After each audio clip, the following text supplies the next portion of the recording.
grind. Sports, news, politics, on the show you will find. Conversation grown, opinions they not alone. Savannah be the home, they coming straight for your dome. It is what it is, gonna be what it's gonna be. You are rocking with the Sean Brown Show with JP.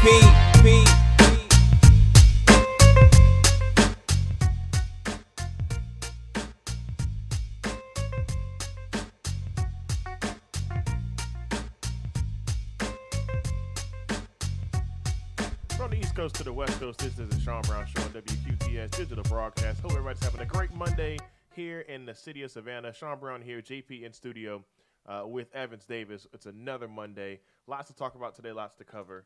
And, of course, if you guys missed JP's Facebook Live last night, we have a lot to go over. And we'll repeat everything he talked about yesterday on his Facebook Live. What's going on, fellas? Chilling like a polar bear toenails as usual. Happy Monday, people. Like we said, college football went down this past weekend. Folks, if you missed it, the top four are out for the or have been released for the playoffs. We are your official information source for what's going down for the top four in the college football playoff for the 2017-2018 season. Your top four as follows. Clemson comes in at 12-1 for the number one record. Oklahoma 12-1 is number two. Number three, 12-1. Georgia is the number three seed in the top four. And the most controversial one out of all four, Alabama rounds out the top four for the college football playoffs. The schedule's as follows. The Rose Bowl will have Oklahoma take on UGA January 1st at 5 p.m. on ESPN in Pasadena, California. The Sugar Bowl will have number one Clemson take on number four Alabama. Same day, same station, 8:45 p.m. In New Orleans, Louisiana at the Superdome.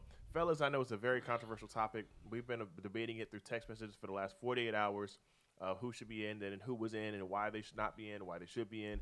I'm going to let y'all go at it. JP, you want to take it first since you were on live last night? Shout out to everybody that got on there. I got so many opinions and so many reasons why Alabama should be in and why Ohio State should be in. Look, I really only think part of the reason why Alabama got in is because of who they are. If this was a regular school, we wouldn't be having this discussion because Ohio State would be in the playoff. Nobody's really recognizing the fact that Ohio State did just beat number 5 Wisconsin, even though Wisconsin's schedule wasn't as strong as everybody else, and we've had that discussion before. But neither was Alabama's, if you really want to talk about it. You beat number 3 Florida State, and they ended up tanking their season, so that win don't look as strong anyway. Who'd you play? Fresno State. You played Troy. Did they play Troy? Well, they played the team. They played LSU. Struggled with LSU, who got dumped by Troy, I believe. Yes. There's a lot of scenarios that could go around saying that Ohio State needs to be in there because Alabama wasn't that strong this year. This wasn't the Alabama that we're used to seeing. A lot of struggles against teams that they really should have blown out. But thank you. I appreciate that. Ricola. He's getting more and more Doc Rivers as he goes. Folks, if you missed it on his live feed yesterday, it's not on Blake. JP's a little under the weather, but he's here in the studio. We got the Lysol ready for him. But we're talking about the college football playoff, whether Alabama should or should not have been into it instead of Ohio State. Ohio State did win their conference championship, winning the Big Ten. But Alabama, Ohio State, Alabama's the better team. Ohio State technically has the credibility to say, hey, we won our conference. They need to make it to the conference championship. And really, Auburn also has an argument as well. We beat two number one seeds. Yeah, but they got 3 losses. You got 3 losses. Granted, one it was a championship game, but Ohio State has 2 losses, but more signature wins.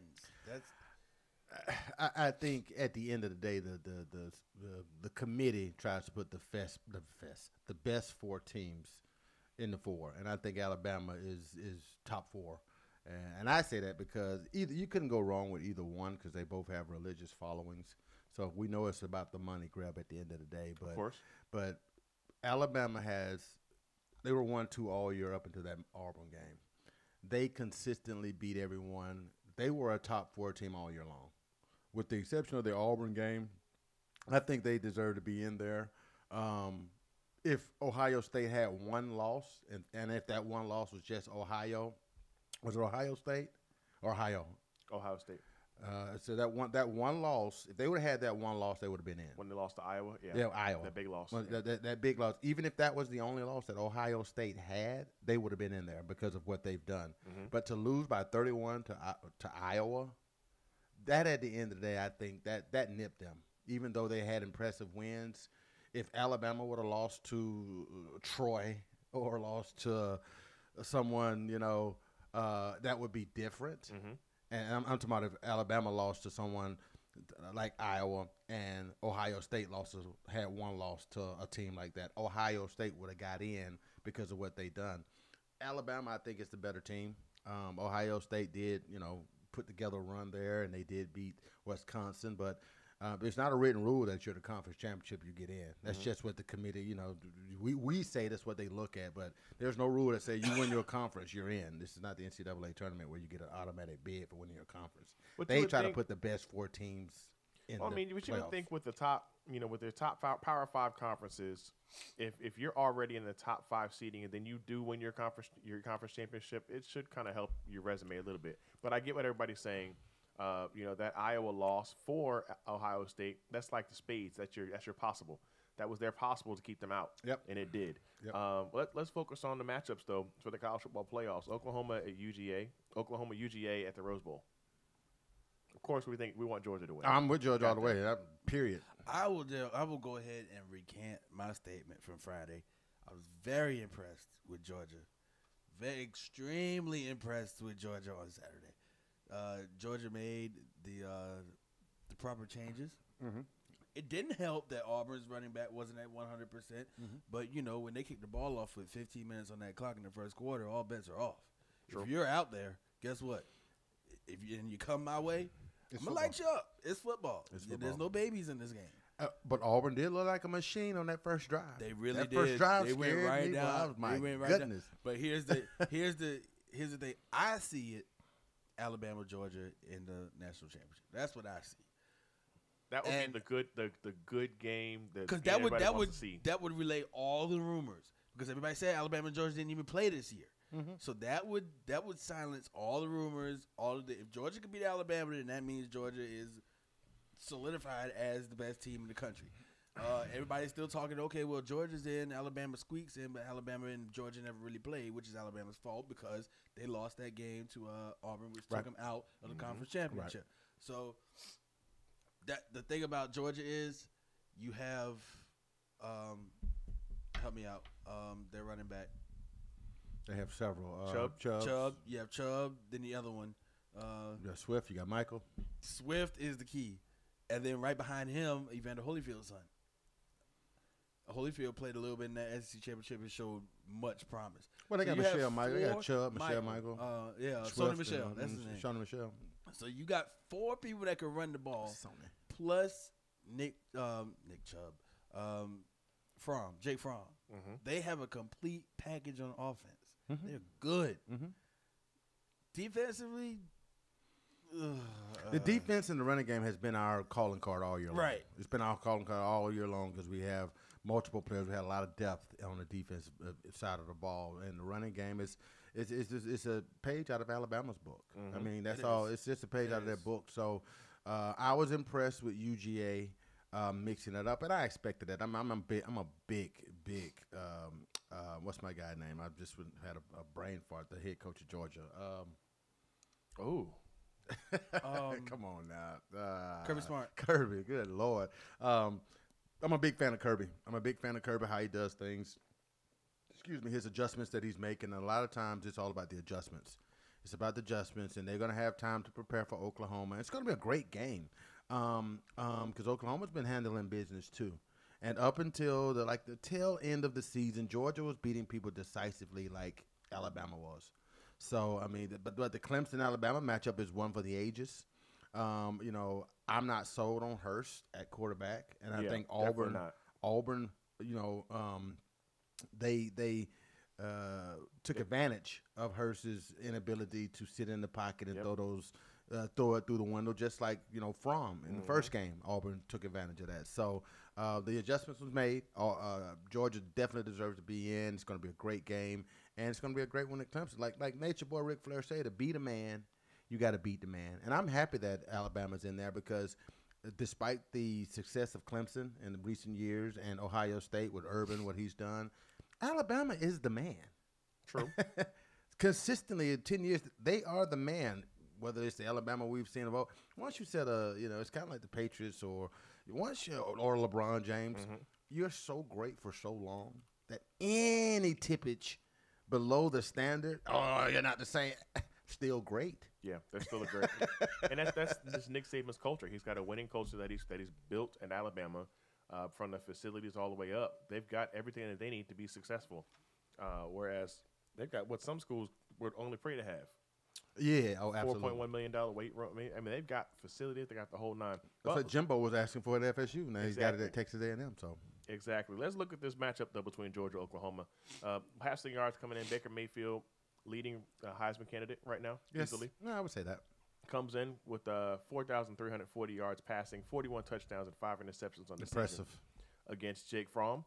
2,173 yards, 21 touchdowns, 5 interceptions. This is going to be a matchup. It's going to be fun. Fromm has grown. I'm not going to go ahead and put that on him, but he has shown me some things. Each game he's gotten better, and his ability to actually run will help. Like JP said, that his ability to run will also help Georgia game plan, so it's going to be interesting. But Baker Mayfield is a beast. It's going to be fun. Aaron Rodgers numbers. And this is going to be something different from what well, you can say that for both teams.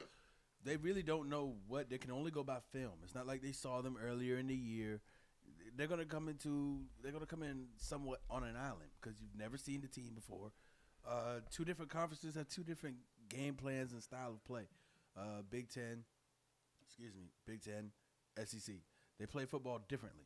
So it's going to be interesting to see how they adjust. That first 7 or 8 minutes, that first drive might be a little shaky. Might take them till about the second quarter to settle in, both teams, be recognizable to what's going on and how they're playing the game.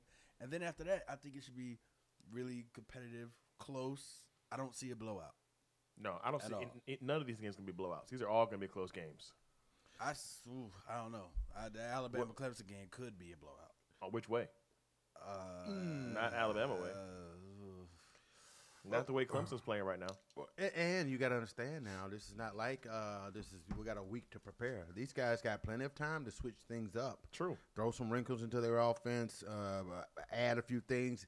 And thinking as a coach, I'm pretty sure they're going to have a few wrinkles. I mean, why wouldn't you? Yeah. Like you said. They've got almost a month to prepare. Yeah, we haven't faced each other. We're going by film. So everything you're watching on film could be all for naught. I mean, you got tendencies, and that's what you look at as coaching. What is his tendency? His tendency is to do this. His tendency is to do that, and then you try to nullify that with a counter. Yeah. So it's going to be interesting, but a blowout? I don't see a blowout happening. I mean, not against Dabo unless Swinney one and team Clemson just offense. doesn't come to play, which I doubt. These are all excellent coaches. So that'll be the first half. They got to get some rust off. The second half's when we really start seeing some good football. They're going to be amped up, boy. Both ends of the ball. I mean, Clemson and Alabama, this is kind of like a tradition here the last couple of years. Yeah, it really so is. This should be good. Oklahoma, Georgia, obviously being a Georgia fan, Georgia boy. That's the one I'm focused on because Oklahoma got something, they got to be reckoned with. Yeah, you're right. You're right. I agree. But it's going to be fun to watch. Don't forget, folks, January 1st, both games happen, Oklahoma, UGA. Clemson, Alabama, the college football playoff will be going down, Rose Bowl, Sugar Bowl. I got to stop for a second, send a shout-out to my good friend Timothy Anthony and the TTG Savannah family, Atlanta family, all the other chapters were in the area this weekend. For the Savannah chapter's anniversary, they had a great time, so congratulations on the 4th anniversary of TTG Savannah. Shouts out to you guys. We still got to get you guys on the air one day and have some fun. Don't forget, folks, this Friday we have a special guest coming in, the designer of our website, the designer of our brand improvement and everything we're trying to do. Miss Marley Archer will be on the show with us this Friday, right here in studio. It's gonna be fun. The day before I go on vacation, I can't wait. So you guys get Evans and JP next Monday and Wednesday. I'll be back next Friday, but it's gonna be a good time, and I'm looking forward to it. Stay over there.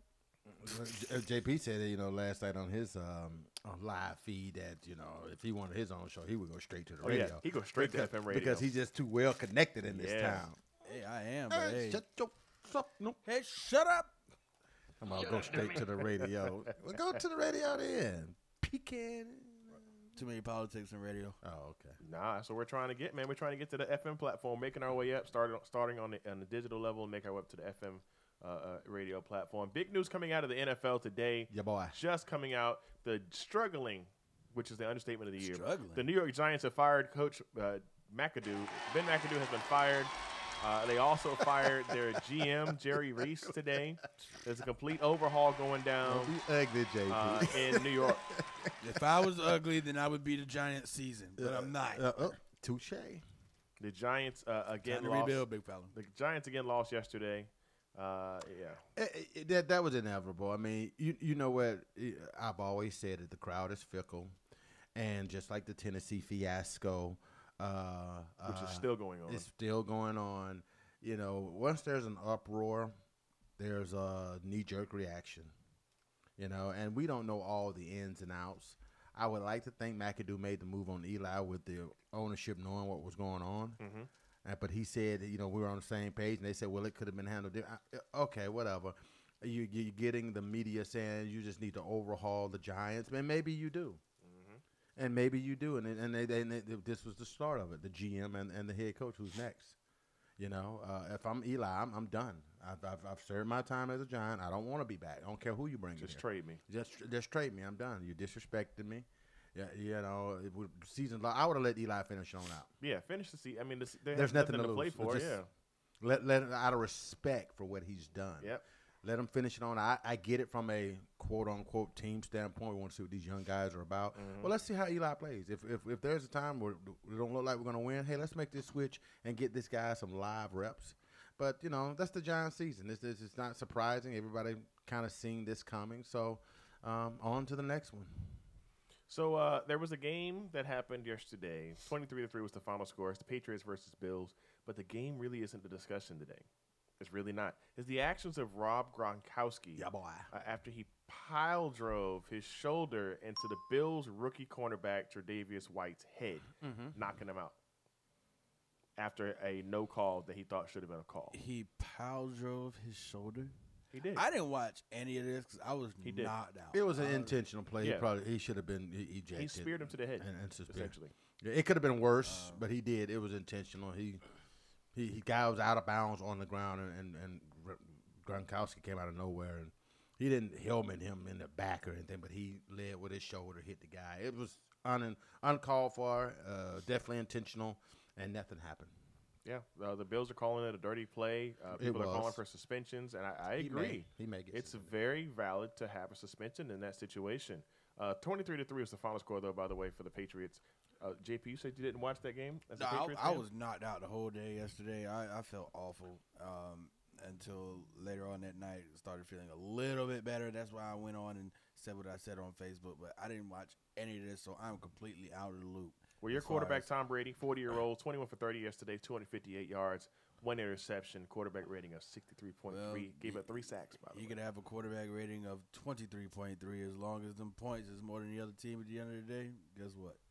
He got a little spat with Josh McDaniel on the sideline. He did. I thought that was interesting. Some interesting things going on in New England, but they're still winning, so that's all that matters. Let's see. Let's get to some more scores from the NFL. The Raiders beat the Giants, of course, 24-17 final score. The Browns lost as well, another obvious win for the Chargers, 19-10 final score. Yeah, we know. But did you notice What's his name? Is it Norman or Brown? Is it you, Jesus? Is it your mother? What? Shut up. What y'all talking about? The returning receiver from Cleveland, first game back since 2014. His name is Gordon. Yeah, Josh Gordon. Josh Gordon made his return. 4 catches, 85 yards. Made his return yesterday for the Cleveland roster. I apologize, folks, but my brain went dead for a second. We had the discussion not too long ago about the best receiver in the NFL. Okay, Antonio Brown. That's the discussion now. Julio Jones. I always thought it was. I mean, I'm an Atlanta fan. I mean, I'm leaning. I am on Antonio Brown as being that guy. Julio has his moments, and Julio is amazing. But we look at Julio's size, speed, hands. It's like Julio's like a Randy Moss. You know what I'm saying? He does these things. He does it, but Antonio Brown is extra consistent with what he does. Reason I'm bringing that up is the talk a couple of weeks ago was about Julio's 3 250-yard games. Only receiver in NFL history. 250 yards 3 times. Okay. Josh Gordon.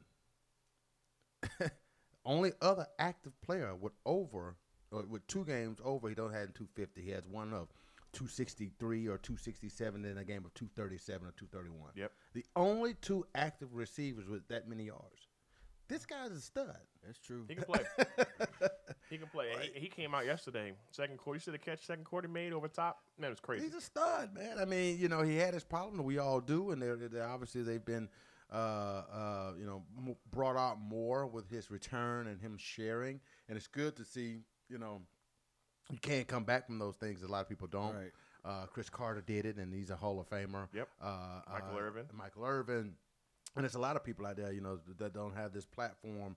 But it's good to see him playing well, and you just hope that, not only he can play. Mm-hmm. He can play. It's all about stay focused, though. You have to stay focused. And unfortunately, I say unfortunately, I'm not going to say that, but, I mean, that's the society we live in. Yep. If you are talented, you probably get more chances than the next man. Yep. Just like if you're pretty. Every time. If you're an attractive male, female, you may get more opportunity than the next person. Clickbait. That's what they call it now. Not clickbait. Bait somebody to click onto that. That's right. Put a pretty woman on the front. Wait a minute. That's just how it is. So it's good to see him doing. I wish I would have picked him up on my fantasy, but one of my guys beat me to it. But he's a stud though. This is a perfect example of out of sight, out of mind. Nobody was really talking about him and the fact that he was a stud when he was hurt. And then what does he do? He comes back and has a great game. He wasn't hurt though. He was suspended. Oh, suspended. He was like indefinitely suspended. What was it? Drugs? Failed drug test. I believe it was. Several. Multiple. Yeah. Several. Oh man, this guy said he was selling weed, making $10,000 a week. He would get drunk and high before the game. I mean, still play ball. Oh yeah. Hey, and would go ball out. I mean, I can attest to seeing guys. This is back in the day when I was young. Guys, there are guys who can smoke weed and drop 40. True story. And there are guys who can smoke weed and look like they done, had a brain fart or just dumb as if it was something else. But, those guys, I always say professional athletes, especially the talented guys like the LeBrons and the Kobe's and those guys, they are extra talented, special even. But that doesn't make him a god, But, yeah, he has a story to tell. Yeah, it's crazy to see. But, congratulations to the guy making his way back. Of course, you guys are on our live stream that's playing over WQTSradio.com right now. You guys got to hear our background music. It was Afro Man because I got high. But that's why he was out. But he's back and he's playing well. Afro Man. Other NFL scores: the Seahawks beat the Eagles 24-10. The Eagles' second loss of the season. They're now 10-2 on the season, 4-2 on the road. The Seahawks advanced to 8-4 on the season. The Rams beat the Cardinals 32-16. Saints over the Panthers 31-21. Saints, man, didn't they turn that thing around? They did.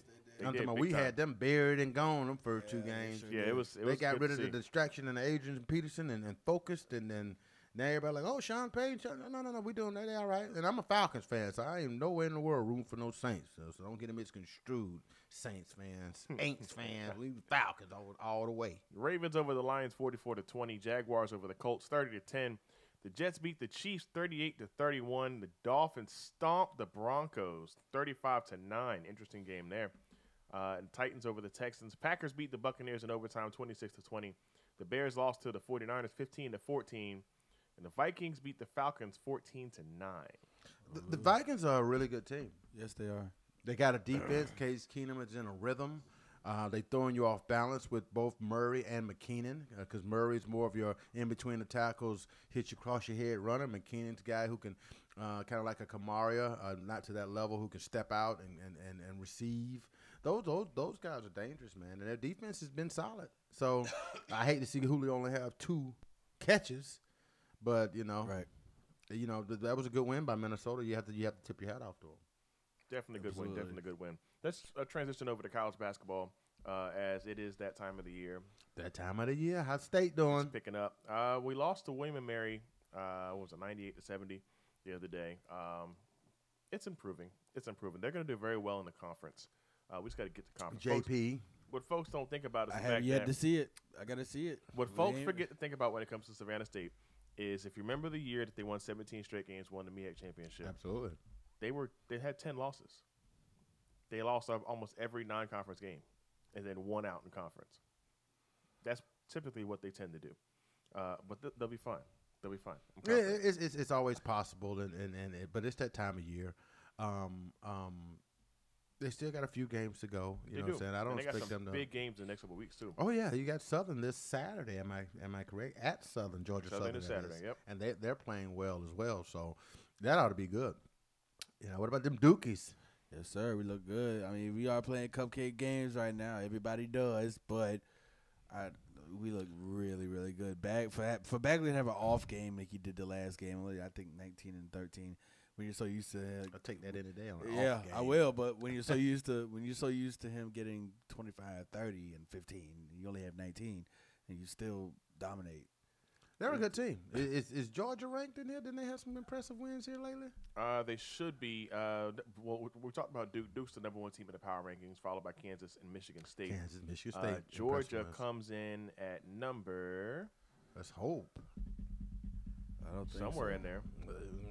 Rhode Island in now. Nope. Georgia has not made the top 25 for power rankings this week. Number 25 is Baylor, 24 Tennessee, 23 Rhode Island Rams, and 22 and 21 West Virginia Mountaineers, and Nevada 8-0. Nevada. Purdue's number 20 at 8-2. TCU 8-0 is number 19. Cincinnati 7-1 is number 18. Seton Hall, Minnesota, and Virginia are 17 through 15. Xavier, Arizona State, whose football team just signed Herm Edwards. Arizona State's 7-0 right now.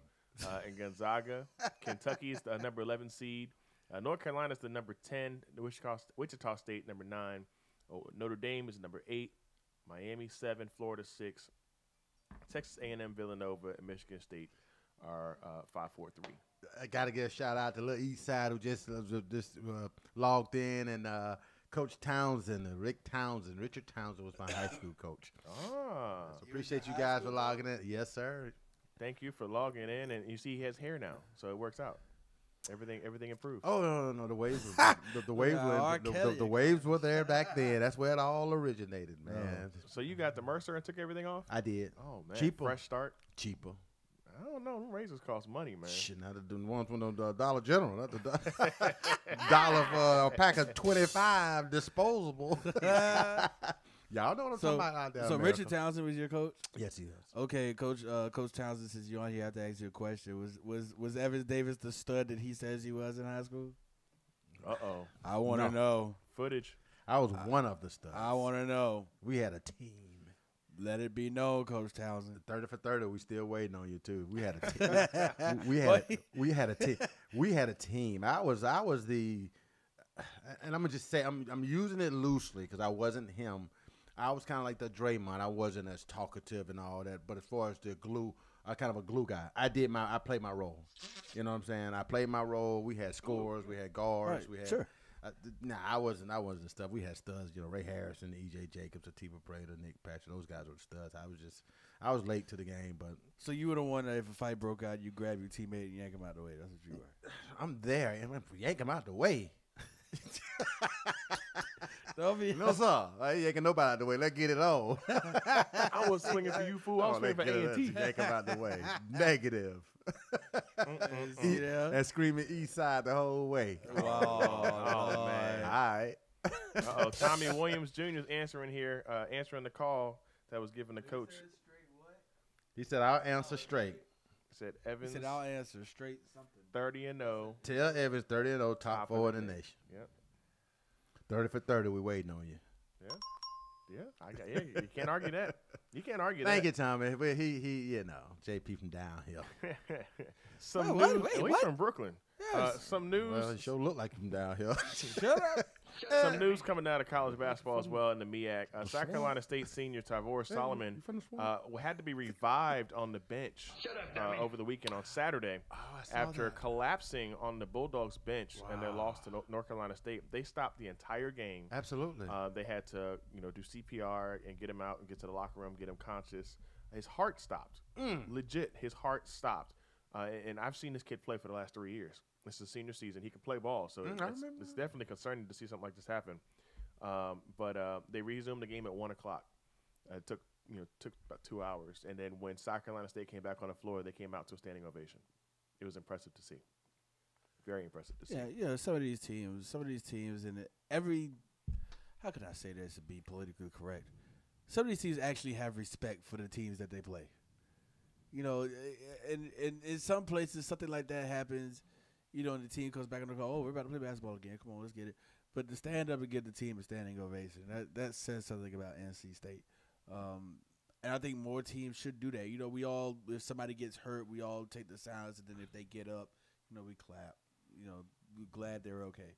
But to give the team a standing ovation says something. Because that could have been way worse. It could have been, and I'm a firm believer. As a coach, I've always said this, not just because I've become a coach, is that coaching is key. Yeah. Period. Coach these kids on every level. I know NBA players that can coach themselves. No, they can't. They need somebody in there they can respect and listen to and execute when it's time to execute. Same thing on the college level. I think we're getting away from it a lot because we're living in a very sensitive time. Mm-hmm. Everybody's on the up and up. I mean, especially with that guy in the big house up there. But coaching is key. And what you try to do as a coach is you try to get these teams to take your mentality. And it's easier said than done because you come across some people who are raised differently, so you have to kind of weed them out. But just that, I mean, that's just common knowledge. I mean, somebody goes down, somebody gets hurt out of respect. Yeah, you're supposed to give a round of applause. You're supposed to give a round of applause, and it's hard to find that a lot. It is. I still just like we always say, it starts at home. True. How do you raise your kids?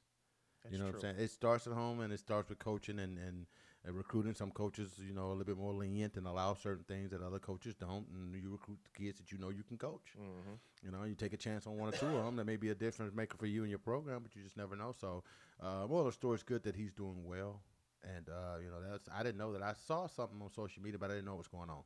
Yeah, it was bad.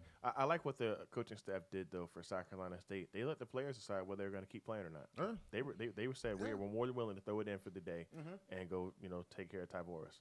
But the players were quoted to say by Rio Pitt, who was the assistant that took over as Coach Garvin went to with his player. They said, we'll do what Ty would do. And Ty would have told us to go out there and play. And that's the response the guys gave us. Well, that's good. It's at the end of the day, it's bigger than the basketball, football, baseball. It's a lot. Life is a lot bigger than that. It's a competitive sport, so you're always trying to win. But at the end of the day, it's bigger than that, period. So, yeah, it's prayers out to him from the show, though. We definitely want to see him when they come to Savannah State in February. Lord willing, and the creek don't rise. Definitely want to see him there. Oh, good gracious. Ain't no water in that creek right now, boy. Hey. Rick Pitino sued Louisville for breach of contract after he after he was fired. He's suing the Athletic Association for $37.6 million, claiming breach of contract. Pay the man. Gotta pay him. No, do you have to pay him? You gotta pay do the man. You? No. Why do you have to pay him? He was fired because of the Adidas situation, which we know, right? They just have to. But nothing ever came out that was concrete that said he was involved. It was all allegation. They said that he was, if I'm not mistaken, he was identified as the coach. That was his assistant coach. His assistant coach got identified as part of it. I don't think you have to pay him. I think because he's suing Adidas too. I don't think you defamation. Nah, he had something to do with it. You're the head coach. We're gonna see. At the end of the day, you're the head coach, That's and right. if your assistant doing something, then you ain't got control of your team. You ain't got control of your program, so you are at breach. True. Yep. What happened to that? I agree with. Yeah, if something happens compliance wise, I ain't know what's going on. Well, then you the wrong person, because you need to know what's going on. That's just how it works. Yeah. The buck stops with you, Vic. Just like in the I got to do this because I got to do this $37 million. He may get a settlement. He'll probably get like 17. Yeah, maybe even but just 17 million. Yeah, $37 million, man, for you buying players, man, you crazy. But Rick, if you can get the money, man. Yeah, man. Mad at you. Yeah, I can't argue that at all, man. I ain't mad at you. Get those dollars. Get the those ducats dollars. like Jimbo. Yes. Jimbo Fisher has Jimbo left raise the bar for every Florida coach out State. there. Yeah. Every coach out Everybody's there. finna I get need a paid Jimbo now. Fisher contract. And then like he making Nick Saban money. And how many championship Nick Saban got in 10 years? Saban making $75 million for this contract. It's $7 million a year. Jesus. Yeah, Jumbo 75, 10 years, so 7.5. Good money. Nick Saban money. Nick Saban may be the greatest football coach of all time, college football coach. Speaking of greatest of all times, Derrick Rose returned to the Cavaliers, resuming his rehab on his ankle. It was a joke saying that greatest of all time. Obviously, Derrick Rose. But did you wait a minute? You Derrick just Rose caught that. is a great. JP's just catching that now. I was trying to be draw funny. it up on fruit snacks over there, medicated fruit snacks. Derrick if Rose. you hear the bag rustling, that's what they doing, eating medicated fruit snacks. Derrick Rose, who had taken some time and exiled himself from the team, has returned back, trying to make his return to the active roster. He's just 29, but as we know, he's had a myriad of injuries throughout his career. Myriad. That's Okay. the red. Yes. Jim. Myriad of I mean, injuries. he's had a ton of injuries. Thank you. You know, dumb it down for JP. we could. Shut up, dummy. If they ever brought up another NBA Street, Derrick Rose character would be in the 3-piece suit, hands down. If they ever make NBA Street 3, it's gonna have Derrick Rose. I'm sorry. If they ever make NBA Street 3, it's gonna have Derrick Rose in a 3-piece suit. Derrick Rose was tough. When the young Derrick Rose, before all the injury, we all know he was a beast. He was tough. The youngest MVP in NBA history. You know, so he had it. I think it was Gilbert Arenas is on some type of out of bounds thing. Agent Zero. But he said that, the Adidas deal that Derrick Rose signed is that every year he steps on the basketball court, they have to make a Derrick Rose signature shoe, and Derrick Rose gets paid for that. And he has like maybe 4 or 5 years left on that deal. Oh wow!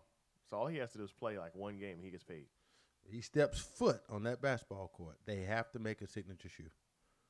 Wow. And he gets paid for that.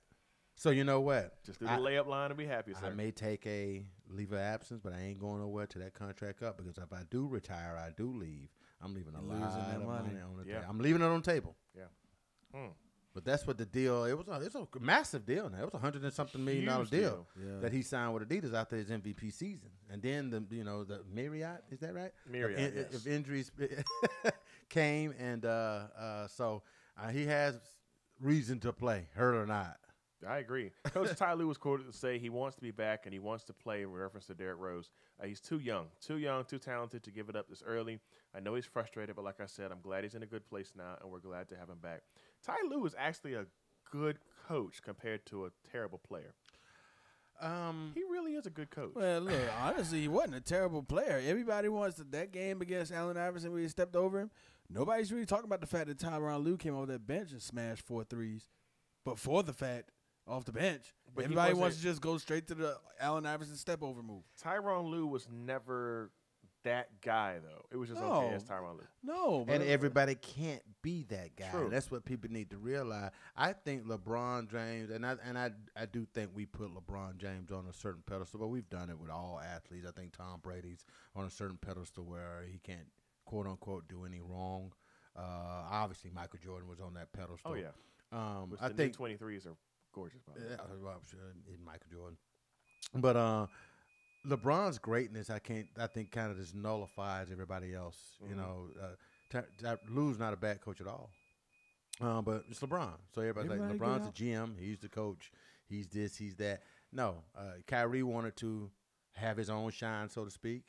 I'm a pretty good basketball player, but will I ever be recognized as one as long as I'm with LeBron James? Never. Probably not. You know what I'm saying? Scottie Pippen, I think Michael Jordan's direct influence got him to where he would have been. I don't think, personally, Scottie Pippen would have been who he is if he didn't play with Michael Jordan. That's just me. I can agree with that. Now, Kobe and Shaq are different. Kobe would have been Kobe regardless of Shaq. And Shaq obviously would have been Shaq. Shaq would have been Shaq regardless of Kobe, as far as their individual talent and skill set and dominance. And Kobe proved that when Shaq left. Still won a championship. And that's different than...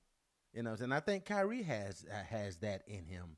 You know what I'm saying? I can be great, and he's showing it with what they're doing. So at the end of the day, Derrick Rose is solid. Tyronn Lue is solid, and we put LeBron, top of the mountain. I can agree. Can't do anything around LeBron. You can get your just due because it's all about LeBron, and that ain't LeBron's fault. That's a valid point. That is a valid point. Y'all doing it. I'm just riding the wave. Yeah, I gotta agree with that because LeBron's been so dominant for so long, people forget about everybody else. Yeah. It's just LeBron. But I do like, if folks didn't know, LeBron is actually building a school in his hometown. And he says this is the best thing he's done in his career, the most he's given back, to build a school and change lives, to influence young lives in a positive manner, man. It's huge. Absolutely huge. LeBron is a very smart and savvy young man. He knows exactly what he's doing. As Stephen A. like to say, he controls the narrative.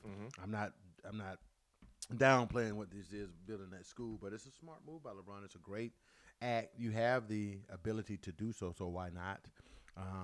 He's giving back. He can run for mayor, governor of Ohio. He can run for president one day. But LeBron's doing it for the right reasons. And I kind of I try not to get ticked off about anything. But when people compare Michael Jordan and LeBron and what LeBron has done in the community, you just automatically take LeBron gets it. Well, you take LeBron's side because you don't hear what Michael Jordan does. So you automatically take his side, and Jordan didn't do this, and Jordan didn't do that. Jordan may have not done this particular thing, but Jordan also does things for the community. Like he does a lot. Like empowering people to hire other people. You know what I'm saying? So don't knock him because it's not on Front Street, but you have to understand, just like the old guys paved the way for Michael paved the way for you old guys to be doing what you're doing now. That's true. Michael was the first guy to make $33 million in a year. Yep. In 1 year, he made $33 million. Now you guys are getting 40, and it started there. You know what I'm saying? So, but it's a great thing that LeBron's doing. I'm a fan of his. Kobe was my guy, but I am a fan of LeBron James. I think he's solid all the way around. JP? I agree. Can't disagree. Points. I think it's I'm official. I got points from JP people. America. Man. So we're 3 minutes to the 45 minutes mark on the hour. Today is Monday. Don't forget, folks, we're here Monday, Wednesday, and Friday on WQTS Digital Broadcast. You guys can catch us on YouTube, Facebook Live, the TuneIn app, WQTSradio.com. There's so many ways to catch the Sean Brown Show with JP and Evan Davis. There's no excuse to miss the show. Marcus Williams, thanks for checking in. How are we doing today? Marcus Shout out to everybody, man. He drove our charter for many, many of years, man. We had some very classic moments, man. Marcus is as cool as the other side of the pillow, man. I hope all is well, brother. Don't tell the whole story. Shut up. That ain't JP ran a dissertation about nothing. So, yeah, folks, it's Monday. We hope everybody had a great weekend, is ready for this great positive week coming up. There's lots of big things going on. Don't forget, folks, this Friday we have our special guest, Marley Archer, who is designing our brand new website, which will debut on Saturday, folks. Excuse me, on Friday, because Saturday I won't be here. Brand new website debuts on Friday, and we're looking forward to it. It's going to be doing big things. Got some photo shoots coming up. We got to get it right. When you have your own show, you ain't got to really be here. You just, Oh, I'm going on vacation. I cannot wait for I'm not looking forward to the drive, but I'm going to take me a pre-workout for this drive. You got a pre-workout? Yes, sir. I'm going to take the What's a pre-workout? It's like almost like an energy drink. It's healthier. Drinking? And does that really work? It gets the blood flowing. Like is that the name of it? Pre-workout? No, it's I use Nugenics. Nugenics appeal? No, Frank it's Thomas? No, not Nugenics. What's that stuff called? Hold on.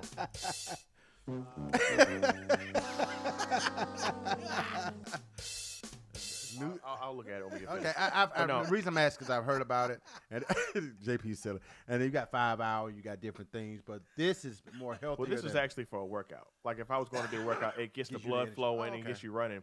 And we're leaving at 3 o'clock in the morning, so I'm like, okay, I'm gonna need that extra push. I need to look into that, man. I need some pre-workout because I gotta get back on my some good stuff. And then what I do is I don't take. They say you can take two scoops. I take 1. It's just enough. You take 2, you get the that tingling hand feeling. Oh no, I don't need all that now. Nobody wants all that. But I remember I took 1 scoop and I went to get my parking decal on campus at Armstrong, and I took the scoop intending to go to the gym as soon as I got my decal. And the line was long, and I had already taken my pre-workout. I swear I could have ran around that building waiting to get my decal. It works. I need to try that.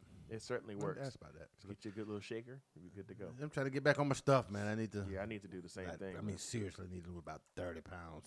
Well, yes. I'm 18 pounds overweight right now. Hey. A whole 18? 18.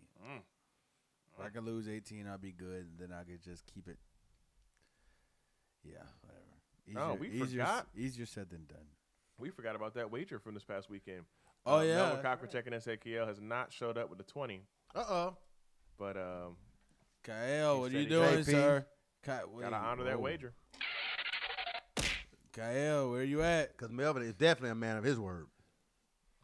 Gotta honor that wager. How long have you known him? Long live mama. Don't need to, they always say, Melvin, you see how he trying to play. Melvin know what the deal is. Real, recognize real, man. That don't take long at all. Melvin know what the deal is. Yeah, that's our brother right there. Melvin straight up. We all go back almost. Did you say you going to Bella? Yes, I'm going up there today. Today to get my salad. I'm going. Get him a tofu salad. Hey, shut up. Tofu on with no eggs. iceberg lettuce. With no eggs. Let it thaw Man, out. it's the- Let it thaw out first. So it's the 45-minute mark of the hour. 45 minutes. It's 15 minutes to the 1 o'clock hour. When we wrap up, and it's officially time. It's Monday, ladies and gentlemen. It's time for that moment of the show. JP. When all we do is what, JP? It's time to stop the bus, brought to you by Richie's Lounge in the south side of Savannah, 11414 Abercorn Street. Richie's Lounge is the place to be Mondays, Tuesdays, Wednesdays, Thursdays, and Fridays. Especially Wednesdays is Wild Out Wednesdays, brought to you by the Sean Brown Show with JP. But today's Stop the Bus segment, from my side of the house, I don't know what the other guys want to stop the bus about. My side of the segment, all right, my Stop the Bus, here we go. What happened was, no, I'm kidding. So here we go. No incrimination? I saw a video from the Christmas parade here that happened in Savannah. Mm-hmm. And in the video were young ladies doing majorette-style dancing. Okay. However, their dancing was to Tank's latest hit, which is a very explicit, very erotically focused song. Right? Does that make sense? Grown folks song. Grown folks, yes. Grown folks song. Kids have no business dancing to it, especially at that age because they're so easily influenced. And to me, I saw little girls doing a lap dance for their little boyfriends. That's what they were doing in the video. To me, at that age, maybe a college dancer I could get away with that, but at that age, those kids don't need to be doing that. We've got to find a way to not shelter our kids, but not control them either, but to cover them to the point where they're not influenced by what's going on in the media around us, because it's taking them a negative direction. Because at the end of the day, when I see that, I see a little girl, like I said, I see a little girl dancing for her little boyfriend. It looked like a lap dance from a 12-year-old. Well, I don't put any fault on the coach of the dance team. I do. The coach of the dance team was quoted to say, I just listened to the beat. I didn't listen to the words. Well, then you could have got an instrumental version. Which is horrible to me because everybody knows dance. When you see people dance, and the real dancers, they dance to the words of the song. Mm-hmm. They mold their dance to whatever they're doing out of the music and out of the lyrics of the song. So I think she was full of it when she said that. Okay, well, I'll put it this way. I don't blame the coach. I blame the parents, because if the parents thought it was very much inappropriate, then it's the parents' job to go to the coach and say, you don't need to have my daughters dancing to this. Either that or I'm pulling my daughter out. About to say, because you say that to a parent, to a coach in Savannah, they're probably going to say, well, take your daughter to the team then. Okay, well, then you'll just be losing kids on your dance team. It starts at home. Yeah, it starts at home. And the coach needs to know. I mean, I'm not fully taking the blame from the coach, because the coach should know better. But, the coach has a job to do, and that's to entertain people watching their dance team. And if that's a hot song that's out right now, you're gonna put that out there, because people recognize it, and it might get something to get their heads nodding. They're not there to train their child. That's the parents. That's the parents' job. So it's the parents' job to go to the coach and say, my kid is not dancing to this, and I don't think the other kid should dance to it either. And then it's the coach's decision whether or not to pull it or not. If the coach decides not to pull it, then you have the right to pull your kid out. So the fact that these kids sat there and I'm literally showing the video to the guys right now while we're talking about this, so that way you guys can see what we're talking about. So in essence, that means the parents and the coaches was okay with this. But which this says was also at the Savannah Christmas parade. I mean, you saw the moves that they're doing in this video. Mm-hmm. You're seeing the moves that they're doing. I mean, come on. It's a little much. Joy to the world. Mr. Ralph. Shit, these are kids, man. It's kids. Would you let your daughter? My daughter ain't doing that. Hey, you gotta be out your mind. Bro. My daughter's not even joining a band dance line. She better pick an instrument up. Not even if it's Savannah State. She better pick an instrument up. And see there. You give all the credit to Savannah State, dance line, band, everything like that. But my daughter gonna be all. Not my daughter.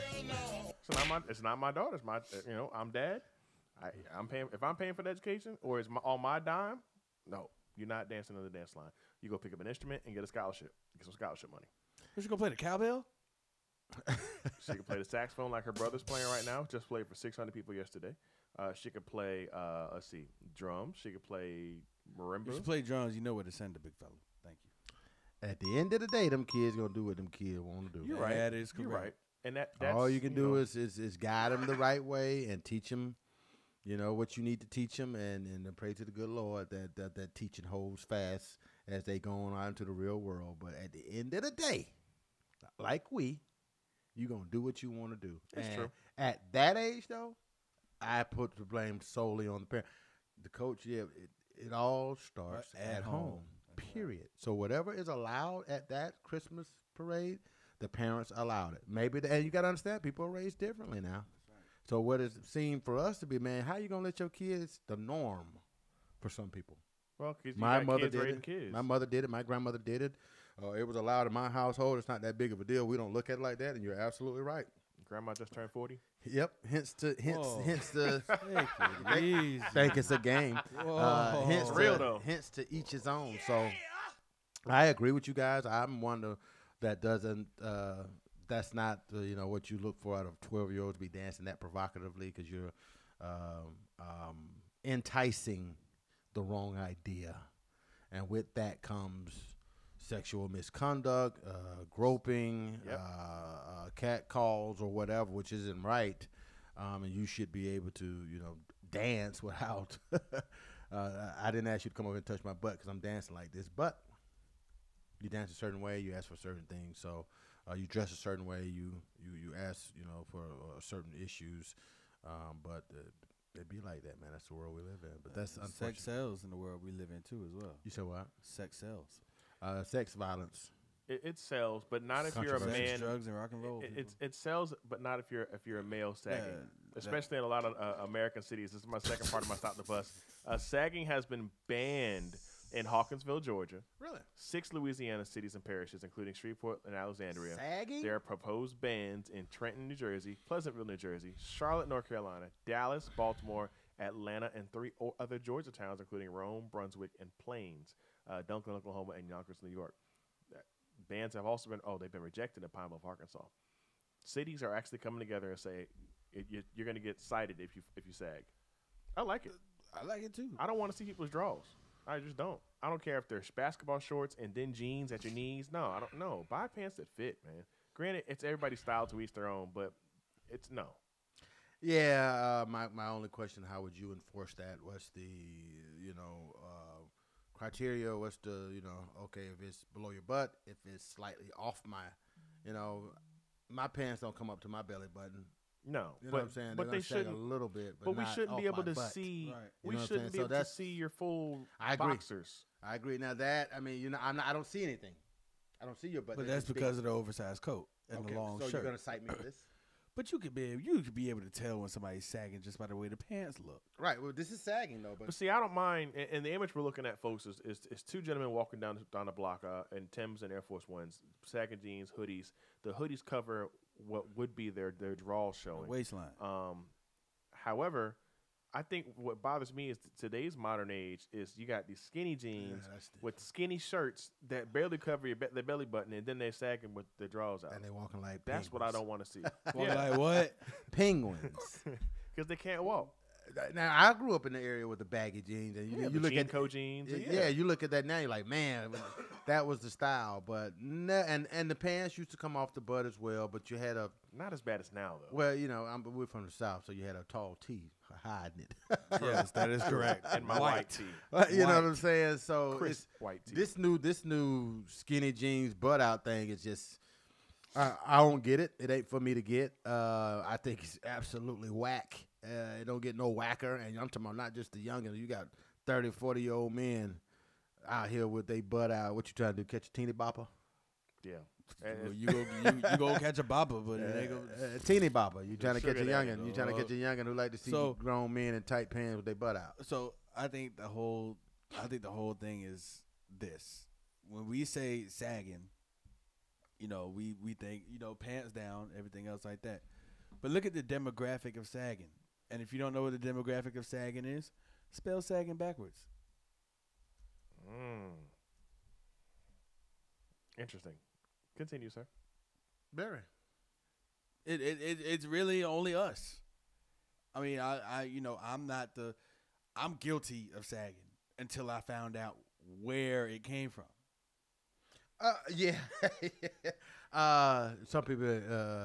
Do your research, people. Yeah, you got to do your research. Some people, they don't have a choice but to sag. Can't afford much else. But I was a fan of baggy jeans. I can't say that I sagged.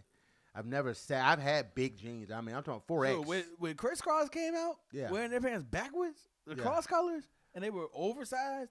No. Oh no, that was all over that. I was that era. I never did the backward pants, not the backwards jeans. Maybe a jersey when I played pickup or something. But that's just me, and I don't. It is what it is. I know fads come and go, but yeah, I was a guy who had big baggy jeans, but I never had my butt out. No. Never had pants on the ground? No, sir. No, sir. No. But I was also educated to where it came from a long time ago. You know what I'm saying? And most guys know this, but they don't care. Yeah, that's the crazy part. I can do what I want to do, man. These guys. Who are you to tell me what? Less. Which is okay. It don't make it no less whack. But see, that's the scary thing. The fact that these guys don't care. That's disturbing. You don't care enough to understand that you're purporting. Well, but at the same time, they're pushing an ideal that's been pushed on our culture for a long time now, though. Subliminally, it's been pushed on our culture. But now it's accepted. At the end of the day, and we all know this as men, if the women didn't fall for it, it wouldn't be done no more. Right. I mean, now there you got, guy on guy, girl on girl, homosexuals, you get that. But for the most part, heterosexual, what you do it for the opposite sex. True. That is correct. Yeah, I don't know. I want a nice car. I want a haircut. I want to smell good. You're doing that for the opposite sex. So the young ladies out there are allowing this to happen because they take it. Hello. Hey, I like this. So they live with it, and the guys think I'm cool because she like me. She like my butt out. If they start saying, "Oh man, you whack," I bet he pull them pants up. My wife doesn't like that, so I don't. Hello from the other side. My wife who has walked into the studio. We don't do no pants on the ground. Yep, you on camera too. We don't do no. Can we get camera 4? Can we get camera 4 house. turned up right here? So, hey folks, it's Monday. That was our Stop the Bus segment brought to you by Richie's Lounge on the South. I got one too. Hold on, JP I got has one. We got Real 90 quick. seconds, JP. What you Real got? quick. It's time to stop. Alabama, y'all better win this third national championship. Y'all got the nerve to come at me on Facebook, coming from my rack. You stinking Alabama homers. You better win, because if you don't, the next time we go on the air after the national championship, I'm letting y'all mother have it. JP has spoken, ladies and gentlemen. His email is jpsmusic.com for the FCC. Don't come on my Facebook. I'm entitled to my opinion. Opinions are like, everybody got one. So I gave you mine. Touché. Don't come on my Facebook coming from my... What? Hey, it is what it is. Folks, this has been our show. It's Monday. We hope everybody has a great week. We'll see you guys on Wednesday right here, the same time, same place, same studio. This is the Sean Brown Show on WQTSradio.com, YouTube, Facebook Live, TuneIn app. You can't miss us. See you guys Wednesday, same time, same place. For Sean Brown, JP, Evans Davis, we're gone. Y'all have a great day. East side. Where's the song at?